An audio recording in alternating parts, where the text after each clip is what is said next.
Dress. We need you 5 extra minutes for the lookbook. Welcome everybody to Nomad, the world is my beat. We're at Couture Week in fashion, and where I like to be at any fashion week is on the fringes.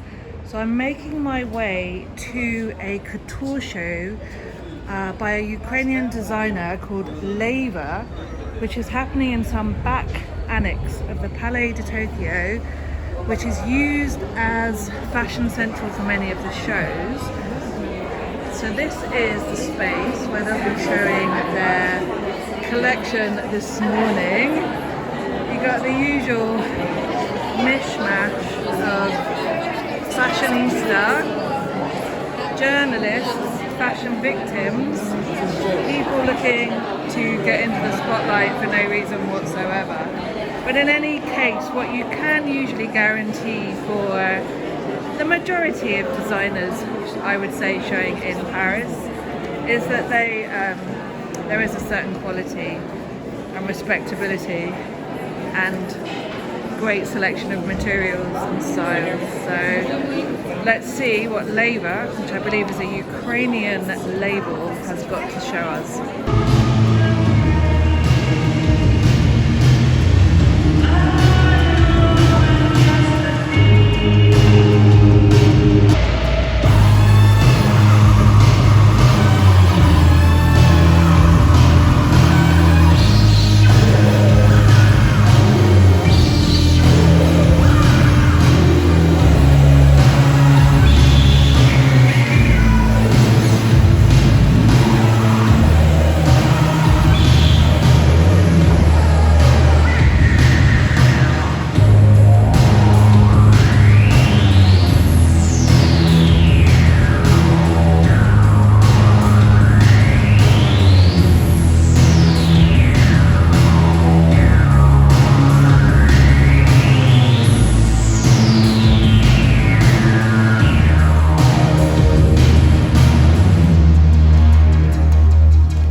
I'm here at Couture Week with Lesja Verlingie of Lesja Couture. She's a Ukrainian-born designer now based in Los Angeles, which I find fascinating that we now have a haute couture house showing in Paris, based in LA. Tell me about your choice to be based in Los Angeles. I love Los Angeles so much. I was previously based in Berlin, so I moved from Berlin 6 years ago to Los Angeles, and it's my dream town. It makes me brighter, it makes me more, loving, I think. So I'm very thankful for Los Angeles and also to be here today. Thank you. And what I loved about your show today here at the Palais de Tokyo was it was really theatrical, it was really memorable, and yet you're not Louis Vuitton, you're not Chanel. You've managed to do that as an independent designer. We had a ballerina dancing, you made some incredible... She's as well Ukrainian, our ballerina. She's dancing in the English National Ballet in London. So one of the best dancers we can wish for. And I also did the show with Zina Brits, our creative director. So for the show, so it was part of her idea how to leave the baggage behind, what we carry with us. And back to the actual design, which was beautiful, stunning. Can you tell us about that? The creativity involved, the craftsmanship, where is it created? How do you come up with those ideas? Everything is made in Los Angeles, in my studio. So, where is your studio? In West Hollywood. In West Hollywood. And can you tell us about the inspiration for this collection? The inspiration is anatomy of identity. It's about us. It's about who we are, who we become, who we have been. Yeah. Last question. How many hours does it take to create one of these phenomenal pieces we've seen today? So I worked on this collection 1 year. Okay. So you're just doing couture? Yeah, that's it. Congratulations, it was wonderful. I'm here at Couture Week in Paris, and I'm standing outside a brutalist landmark museum known as the Palais de Tokyo. The Palais de Tokyo is always front and center for the numerous fashion weeks that take place here in Paris. It usually houses the press center. There are lots of different spaces inside where shows take place. I love to stay off couture. It means that rather than spend my time with top editors, is what they like to do, or with other top editors inside the main shows like Chanel, Louis Vuitton or Schiaparelli, I like to be making discoveries and finding new labels and finding out about houses that not everyone knows about. I consider that key as a journalist to make discoveries, and that's what I'm doing here today.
We're here with Imaan Ayissi, the Cameroonian designer, after his fashion show here at Couture Week in Paris. Est-ce que vous travaillez avec des artisans africains pour créer les pièces de... Oui, les tissus, pas mal, tout ce qui est déquinté, ça vient du Ghana. J'ai un artisan au Ghana avec qui je travaille depuis quelques années. Il y a aussi tous les batiks que j'ai reparlé le taïnda de façon africaine, que j'ai reparlé avec des perles, tout ça. C'est des artisans africains qui travaillent sur le coton brut. Puis après, je revois ça pour donner vraiment ressouligner de façon glamour, de façon couture. Mais j'adore travailler avec des vrais basiques, comme du coton brut, comme du raffia, comme les écorces d'arbres, parfois des matières très rustiques. Et je cherche à les donner leur lettre de noblesse, en les sublimant, en travaillant de façon que ça devienne des vêtements de pièces importantes. Vous êtes multi-hyphenate, danseur, modèle, aussi maintenant créateur de la mode. Comment des autres disciplines de vous influencent votre travail comme créateur de la mode? Je pense que quand on était modèle, tout ça... Comme on était modèle, tout ça, c'est pas tous les modèles qui peuvent devenir créateurs de mode, ça dépend. Moi j'ai eu la chance d'être modèle dans certaines grandes maisons, faire des défilés, des photos et surtout faire des cabines. Donc travailler avec des maîtres d'atelier, de voir comment ça se passe vraiment dans les ateliers, quand on fait des cabines dans les maisons de couture. Donc si on prête pas attention, on peut beaucoup apprendre parce qu'on va voir vraiment comment on traite une collection, un beau vêtement, un vêtement de couture, un vêtement de haute gamme. Et après, c'est toute une démarche. Donc pour moi, ça m'a apporté beaucoup de choses. Déjà, le respect envers la créativité de la mode, donc la manière dont on crée les vêtements, les ateliers, les petites mains qui sont derrière les ateliers. Tout ça, c'est très important.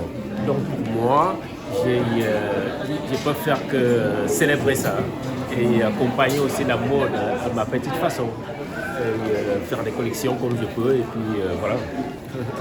Et dernière question s'il vous plaît, vous êtes le premier créateur de la mode de Sub-Saharan Africa pour arriver dans le semaine de la couture. C'était quoi le voyage pour arriver dans cette position? Est-ce qu'il y a des choses qui changent pour les créateurs de la mode africaine après vous? Ça a été très long. Ça fait plusieurs années que je travaille. Beaucoup de gens l'ignorent. J'ai fait la mode depuis plus de 30 ans. Ah ouais. Mon premier défilé à Paris date de 93, mais j'ai défilé en off. Oui. Dans le calendrier officiel, c'est depuis 2020 que j'ai postulé pour être. J'ai présenté mon dossier deux ou trois fois et cette fois-ci ça a marché. Je crois que les gens connaissaient déjà mon travail. J'ai été sérieux, régulier et aussi j'ai jamais manqué de date. Il neige ou il pleut, il fallait que je présente une collection pour montrer aussi que l'Afrique est debout, l'Afrique peut suivre, l'Afrique est glamour, l'Afrique il y a la culture, il y a de l'audace, il y a la créativité. Mais pour accéder à la mode internationale, il y a des codes que nous devons aussi connaître ou apprendre parce que c'est différent, chaque pays est différent, chaque pays est différent, donc tout ça c'est important. Et après moi, est-ce qu'il y a déjà c'était une grande reconnaissance pour moi, pour le Cameroun, pour l'Afrique et tous les amis des Noirs. Parce que cette porte, c'est le calendrier officiel de la haute couture, il vous apprend rien, vous savez ce que c'est le grand luxe, c'est une grande messe, c'est comme la Coupe du Monde du football. Ça c'est la coupe du Monde de la mode. Pour être dedans, il faut bien se laver. Donc pour moi, c'est vraiment une grande reconnaissance. Pour moi, pour toute l'Afrique, pour tous les Noirs. Et j'espère que d'autres qui méritent, qui travaillent bien pour aussi accéder à ça. Cette porte nous a toujours été fermée. Donc pour une fois, ça a été ouvert. Donc ça montre que les choses changent. Oui. Voilà. Et les choses avancent. Merci. Merci. Félicitations. Tell me about this beautiful cocktail here at the Grimme Museum. So the alcohol is infused gin with violet flowers. Yeah. You also have a bit of lemon, lavande, Oui. lavande syrup, Yeah. and also tonic water Thank you. It looks lovely. here. Thank Enjoy. you, thank you. And I'm here in this beautiful garden at the Grimme Museum, taking a break between seeing shows at Couture Week. Guys, how, you might ask yourselves, do I travel between so many different spaces? Well, if I'm in Paris, I love to use these bikes, but they've gone downhill. You've got to do something. The bikes just aren't up to scratch anymore.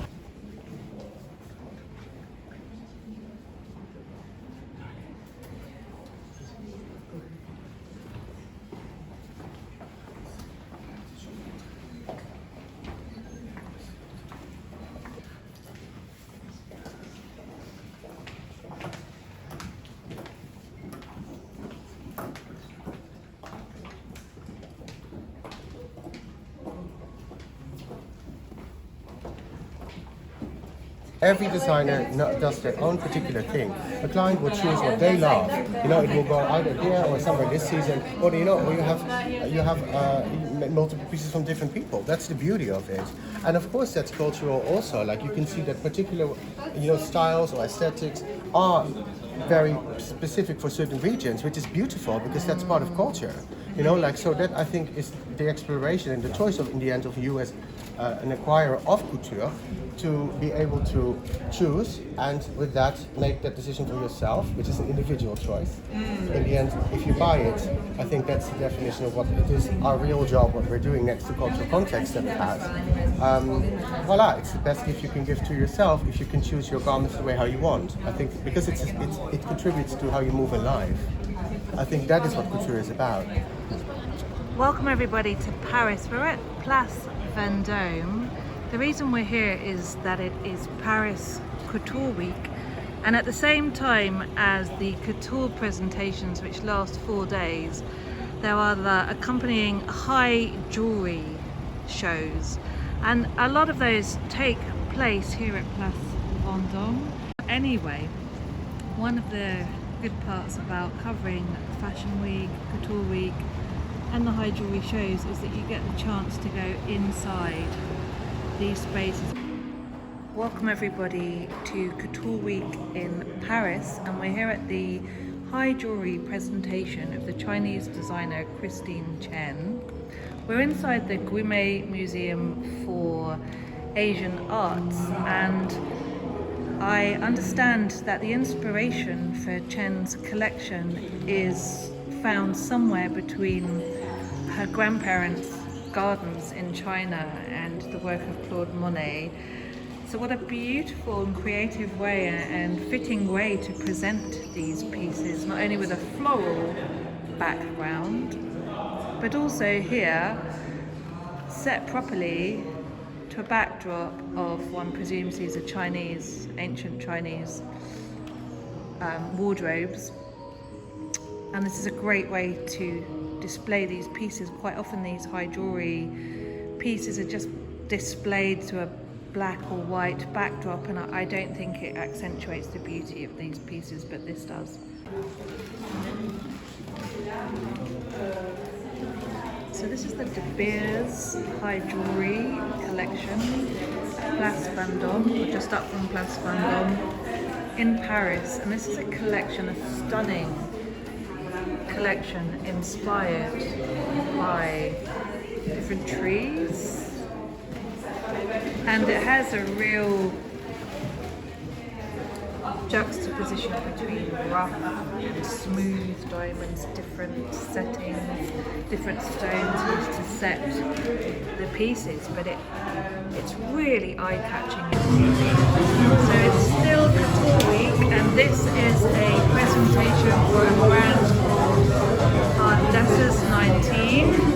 It's in a very cool little cave-like space in the middle of the Marais, where, I don't know, 50 people are gathered to celebrate this brand, which resides somewhere, I believe, between Switzerland and France.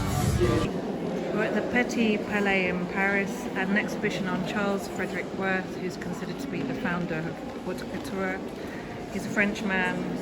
There were 4 generations of his family that ran his company that started in Paris in 1858. This is the Petit Palais. This season's Couture Week shows wrapped yesterday, and I thought the only way to put this episode into context and the shows is to come back and look at how it all began. As a journalist, I did start out by covering the film industry rather than fashion.